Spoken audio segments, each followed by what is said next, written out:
და საკრებულოს კომპეტენციაში შედიოდა ეგრევე კონკრეტული პრობლემები არჩევნებზე მიღებდა ხალხი.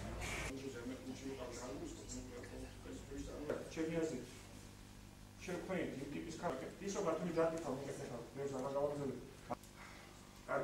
კარგი პერსპექტივა გინდა ასევე ევროპაში გამკვეთი ნაგებობები და მინდა გითხრათ, რომ არანაკლებია იმაზე, როცა 4 მილიონი გავდა 2012 წელს რაღაც პრობლემა და ეს არის რომ მინდა გითხრათ შეგრებული ალბათ უყურებელს შეიძლება საზოგადოებას.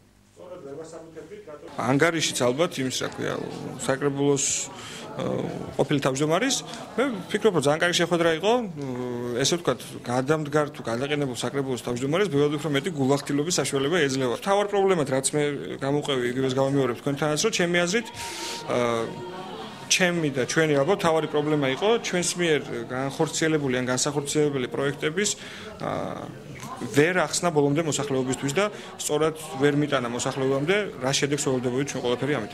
ძალიან საინტერესო შეხვედრა არის და მიმაჩნია რომ მსგავსი შეხვედრები რაც შეიძლება ხშირად უნდა იმართებოდეს იმისათვის რომ არ კონდეთ განცდა საკრებულოს ძველ თავმჯდომარესაც და ახალ თავმჯდომარესაც რომ არ არიან ანგარიშვალდებულები საზოგადოების მიმართ.